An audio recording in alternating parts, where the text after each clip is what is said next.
ఇంకొకటి నా last question. Ajay బాబు గారిని కూడా మేము చంపేస్తాము నెక్స్ట్ మీరే అని టార్గెట్ పెట్టేసి అన్నారంట కదా, దానికి ఏమంటారు? ఇది రాంగ్ స్టేట్మెంట్స్ ఇవన్నీ కూడా.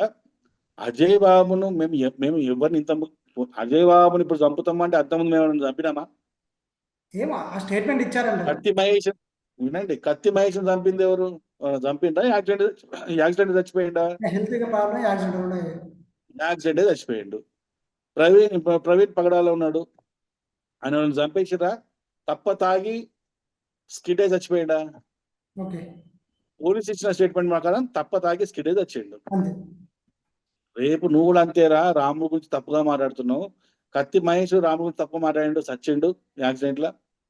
ఈ ప్రవీణ్ పగడాల అనే వీడు రాముడు గురించి తప్పుగా మాట్లాడిండు, తప్పదాగిండు, రోడ్ స్కిడ్ అయి చచ్చిండు. నువ్వు రాముడు గురించి తప్పే మాట్లాడుతున్నావు. నువ్వు కూడా వీళ్ళ పరిస్థితి కలుగుతుంది నీకు. ఇప్పుడు కూడా మేము అదే అంటున్నాం. అజయ్ కాదు, ఏ పాస్టర్ అయినా ఎవడైనా రాముడు గురించి సీతమ్మ గురించి తప్పుగా మాట్లాడితే కత్తి మహేష్ గారికి, ఒక తాగుబోతు బకాడి పకడాల ప్రవీణ్ కు ఎలాంటి గతి పట్టిందో మీకు అలాంటి గతి పడుతుంది అని ఇప్పుడు కూడా స్టేట్మెంట్ ఇస్తున్నాం మేము. మా స్టేట్మెంట్ ఏం మార్పులేదు. యాక్సిడెంట్ లో కత్తి మహేష్ గారు చనిపోయారు అండ్ ప్రవీణ్ పగడాల గారు చనిపోయారు, నెక్స్ట్ మీరే అని చెప్పేసి మనం మాట్లాడుకున్నాం కదా. సో దానికి మీరు ఏమంటారు? అజయ్ బాబు నెక్స్ట్ మీరే. నేను అదే చెప్తున్నా, ఏంటంటే కత్తి మహేష్ చనిపోయింది యాక్సిడెంట్ లో అని చెప్పి హిందువులు చెప్పలేదు. ఓకే. ఇందాక మీరు పోలీసులు మాట్లాడింది చెప్పారు. కూడా అదే టాపిక్ వచ్చింది. అదే పోలీసులు నిర్ణయించారు. ఓకే. అంటే ఎంక్వైరీ చేసుకొని మనకు వచ్చిన రిజల్ట్ ఏంటి అంటే పోలీసులు నిర్ణయిస్తారు. మీరో నేనో కాదు నిర్ణయించాల్సింది, పాస్టర్లో కాదు నిర్ణయించాల్సింది. నిర్ణయించాల్సింది ఎవరు? అది హత్య, మర్డరా, లేకపోతే యాక్సిడెంట్ గా చనిపోయిందా అనేది, సూసైడ్ అనేది చెప్పాల్సింది ఎవరు? Police department. కత్తి మహేష్ విషయంలో కూడా చెప్పింది ఏమైంది? యాక్సిడెంట్ చెప్పారు. ఈ బకాడి ప్రవీణ్ పగడాల తాగుబోతు బకాడి ప్రవీణ్ పగడాల కూడా స్కిడ్ అయితే తాగి చనిపోయింది అని చెప్పింది పోలీసులే. అర్థమవుతుందా? సో మీకు కూడా ఇదే గతి పడుతుంది రా అని చెప్పి ఇప్పుడున్న పాస్టర్ అందరికీ చెప్తున్నాను. మా స్టేట్మెంట్లు ఏం మార్పు లేదు. కరెక్ట్. అంటే మన స్టేట్మెంట్ ఒకటే అయినా కానీ వాళ్ళు అంటే మీరు అంటుంది ఏంటంటే యాక్సిడెంట్ అని చెప్పేసి వాళ్ళకి వినిపిస్తున్న కొద్ది అలాగే రిపీట్ అవుతుందంటే మీరే టార్గెట్ చేస్తున్నారు. ఇప్పుడు యాక్సిడెంట్ అనకపోతే మర్డర్ అని చెప్తామా? అంటే నెక్స్ట్ మీకు యాక్సిడెంట్ సూసైడ్ అని చెప్తాం. అదనట్లేదు.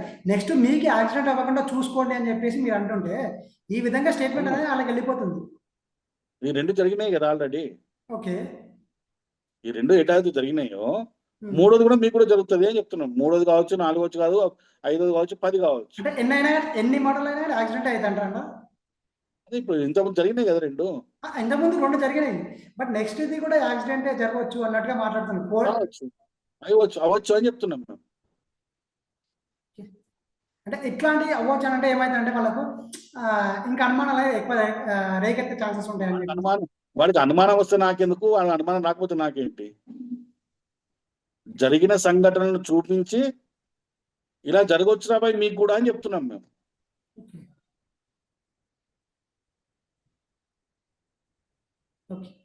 ఇంకొకటి, ఇప్పుడు మన భారతదేశం వచ్చేసి ఎక్కువ మన హిందువుల దేశం కదా ఇది. సో హిందువుల దేశంలో ఆల్మోస్ట్ జాగా మొత్తము మన హిందువులదే, బట్ వక్ఫ్ బోర్డ్ మాత్రం థర్డ్ ప్లేస్లో ఉంది. ఆ ల్యాండ్ అంతా మనదే కదా, మరి వాళ్ళ చేతికి ఎలా వెళ్ళింది? అదే కదా ఇప్పుడు ప్రాబ్లం అంతా అదే. ఎందుకంటే ఇంతకాలము అంటే మా కాంగ్రెస్ ప్రభుత్వం ఉన్నప్పుడు వక్ఫ్ బోర్డ్ చట్టాల్లో మార్పులు తీసుకొచ్చారు వాళ్ళు.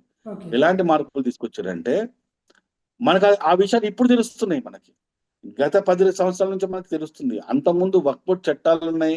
ఆ చట్టాల్లో వక్ఫ్ బోర్డు ఒక దేవాలయం చూసి, లేకుంటే ఒక ఊరుని చూసి, ఈ ఊరు మీద మనం బస్ ఎక్కేటప్పుడు ఖర్చు పేసి నాది అని అంటాం చూడండి, నా సీటు అని.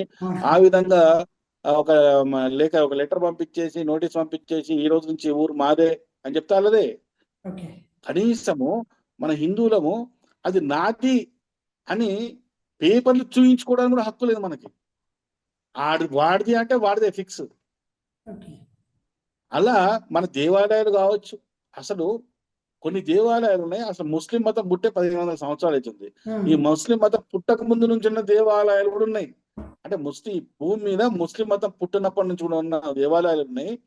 ఆ దేవాలయాలను, భూములను కూడా మా వక్ఫ్ భూమి అని చెప్పేసి వీళ్ళు భారతదేశంలో, హిందూ దేశంలో ఎక్కడి నుంచో వచ్చిన ఈ ముస్లిం మతము లాక్కుండే చట్టాలను తీసుకొచ్చిన విషయం కూడా హిందువులకు తెలియదు అంటే మేము ఎంత అమాయక స్థితిలో ఉన్నాం, ఎంత చేతకాని స్థితిలో ఉన్నామో మనం అర్థం చేసుకోవాలి.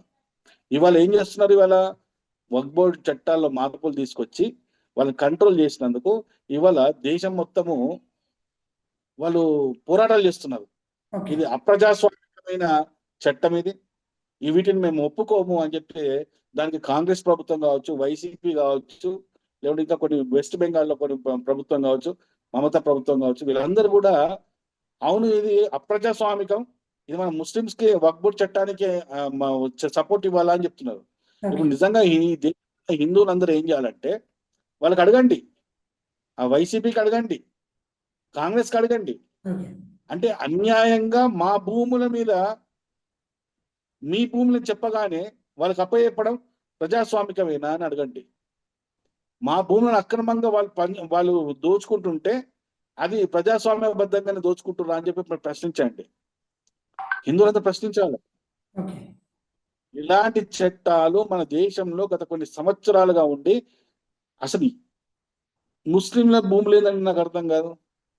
ఈ దేశం మీద దండయాత్రలు చేసి మనల్ని బానిసలుగా చేసి మన దేవాలయాలను, మన భూముల్ని, ఇక్కడ ఉన్న స్త్రీలను దోచుకున్న మతాలు ఇవి. ఓకే మనల్ని బానిసత్వంలోకి నెట్టిన మతాలు ఇవి. ఈ మతాలు ఈరోజు సెంట్రల్ గవర్నమెంట్ కంటే, రైల్వే డిపార్ట్మెంట్ కంటే, ఆ రెండు ప్రభుత్వాల ఆ రెండు వ్యవస్థల తర్వాత మూడో వ్యవస్థ ప్రధాన పెద్ద భూములు వినే ఏకలు వచ్చినాయి. ఇవాళ ఇది ప్రశ్నించాలా, ఇవాళ ఇదిలా ఈ దేశ ప్రభుత్వము ఈ భూములను తీసేసుకోవాలి. అలాగే క్రైస్తవ మతంలో ఉన్న భూములను కూడా ఈ ప్రభుత్వం తీసేసుకోవాలి. బ్రిటిష్ కాలంలో ఉన్నప్పుడు 100 సంవత్సరాలు లీజుకి ఇచ్చిన భూములు ఉన్నాయండి. 100 సంవత్సరాలు కాదు, ఇప్పుడు దాదాపు ఎన్నో సంవత్సరాలు గడిచిపోయింది. ఇప్పటికీ 100 సంవత్సరాలు గడిచిపోయినాయి ఆల్రెడీ. మరి ఇప్పుడు 100 సంవత్సరాలు గడిచిపోయినాయి అంటే ఆ భూములు అప్పచెప్పాలి కదా, అప్పచెప్పని అవుతారు. మరి అప్పచెప్పాలి అంటే ఒక చట్టాలు తీసుకురావాలి కదా. ఇప్పుడు ఇంకా వాళ్ళ దగ్గర ఎందుకు ఉన్నాయి ఆ భూములు? సో క్రిస్టియానిటీ కూడా దీని మీద చట్టాలు తీసుకొచ్చి ఆ భూములన్నీ కూడా తీసుకోవాల్సిన పరిస్థితి ఇప్పుడు వచ్చింది. ఇది హిందువుల భూమి, హిందువుల దేశము. ఇక్కడ ప్రభుత్వ ఆధీనంలోనే ఉండాలి భూములన్నీ, ప్రైవేటు మతాల ఆధీనంలో ఉండొద్దు.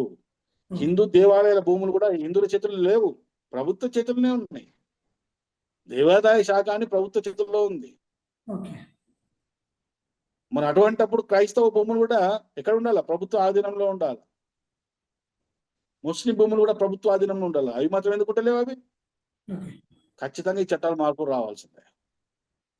సో ఇంకో క్వశ్చన్ ఏంటంటే, ఇప్పుడు మన క్రిస్టియన్ అండ్ ముస్లిం ఇద్దరు ఒకటే అన్నట్టుగా అంటూ ఉంటారు. సో అది మీరు ఏమంటారు దానికి? అంటే వాళ్ళ బైబిల్ కానీ ఖురాన్ కానీ ఏంటంటే అబ్రహాంకు పుట్టిన సంతానమే ముస్లిమ్స్, క్రిస్టియన్స్ అని చెప్తారనమాట. వాళ్ళు బైబిల్లో అబ్రహాం అని ఒక పాత్ర ఉంటుంది.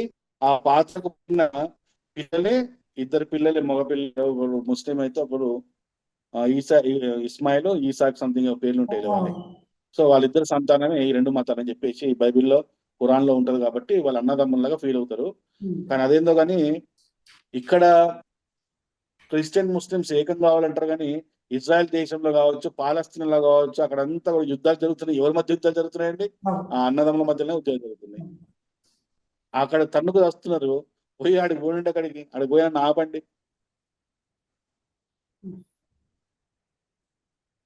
ఇంకొకటి మనకు లాస్ట్ క్వశ్చన్, ఇప్పుడు మీరు డిబేట్లు పెడుతుంటారు, మీరనంగా క్రిస్టియన్గా కూర్చొని డిబేట్లు పెడుతుంటారు. ఆ డిబేట్ల వల్ల ఎవరు లాస్ అవుతారు? మీరు లాస్ అవుతున్నారా, వాళ్ళు లాస్ అవుతున్నారా, లేకుంటే సామాన్య ప్రజలు లాస్ అవుతున్నారా అంటే ఏమంటారు? ఎవరు లాస్ అయ్యారండి? డిబేట్ల వల్ల ఏమైతే ఎప్పటికీ కానీ చర్చల ద్వారా ఒక నాలెడ్జ్ అనేది వస్తుంది. ఎప్పటికీ కొట్టుకునే దానికంటే చర్చలు జరిపినప్పుడే అవేర్నెస్ పెరుగుతుంది. ఇప్పుడు రెండు మతాలు ఒక డిబేట్ చేస్తున్నప్పుడు ఏ గ్రంథంలో ఏముంది, ఏ గ్రంథం నీతి ఎలాంటి నీతి చెప్తున్నది, ఏ గ్రంథం ఏం చెప్తుంది అని చెప్పిన. ఇంతకుముందు మీకు చెప్పిన బాప్టిజంలో, క్రిస్టియానిటీలో నన్ను నమ్మి బాప్టిజం తీసుకుంటే నేను పరలోకంలో స్వర్గం తాళాలు తీసి పెడతా, వచ్చేయండి అంటారు. మళ్ళీ వాళ్ళు చెప్పేటోళ్ళు ఎంత ఏంది, నేను పాపిస్టోని, తాగుబోతుని, డ్రంకర్ని, రేపిస్ట్ని, మర్డర్ చేసినని, ఈ పాస్టర్ ప్రవీణ్ కూడా చెప్పింది కదా, నేను ఒక మర్డర్ చేసిన అని చెప్పి. ఇలాంటి పాపాత్ములే ఆ క్రైస్తవ మతంలో పోతారు. కానీ అది గతం కదా, మరి గతం ఇలాంటి మర్డర్ అదే గతంలోనే ఇప్పుడు మర్డర్ చేసిండు కదా, మర్డర్ చేసిన అంటుండు కదా. గతంలో వీడు ఇప్పుడు జరిగింది అంటే తమ్ముడు నేను చెప్పేది విని తమ్ముడు. చెప్పండి చెప్పండి. గతంలో ప్రవీణ్ పగడాల మర్డర్ చేసిండు, అవును. ఓకే, చెప్పాలి. నేను యేసుని నమ్ముకున్నాను, ఇప్పుడు స్వర్గానికి పోతున్నాడు. ఓకే. మరి ఈ ప్రవీణ్ పగడాల చేతిలో దెబ్బలు తినో, లేకుంటే చావు బతుకులు దాకా పోయో, లేకుంటే చచ్చినోడు పరిస్థితి ఏంది? వాడు యేసుని నమ్మడు, అప్పుడు ఆయన పరిస్థితి ఏంది? ఓకే. నేను చెప్పేది అది కదా. ఓకే. అదే హిందూ ధర్మం ప్రకారం అయితే ప్రవీణ్ పగడాలకు శిక్ష పడుతుంది, నరకాన్ని పంపిస్తారు. ప్రవీణ్ పగడాల వల్ల నష్టం జరిగిన వాడికి మంచి జరుగుతుంది. ఓకే. అది కదా న్యాయం. సరే నువ్వు మరి. నువ్వు ఉన్నావు ఇప్పుడు, నీ దగ్గరకు వచ్చిన, నీ స్టూడియోకి వచ్చిన, నిన్ను కొట్టిన, నీ కెమెరా తీసుకొని పోతా నేను. ఓ 2 రోజుల తర్వాత సికింద్రాబాద్ క్లాక్ టవర్ దగ్గరనో ఏదైనా ఒక చర్చిలోకి పోయి, ఏసయ్య నేను తప్పు చేసిన అనగానే దానికి స్వర్గంకి స్టడీ ఉన్నాయి దా అని చెప్పి స్వర్గం పంపించాడు అనుకో, నా వల్ల నష్టపోయిన నీ పరిస్థితి ఏంది? అవును. నువ్వు మాత్రం యేసు నమ్మలే కాబట్టి యేసు నిన్ను నరకం పంపిస్తాడు. ఓకే. ఇంత దరిద్రమైన కాన్సెప్ట్ చూడండి, ఇది కామన్ సెన్స్ లేని కాన్సెప్ట్ ఇది.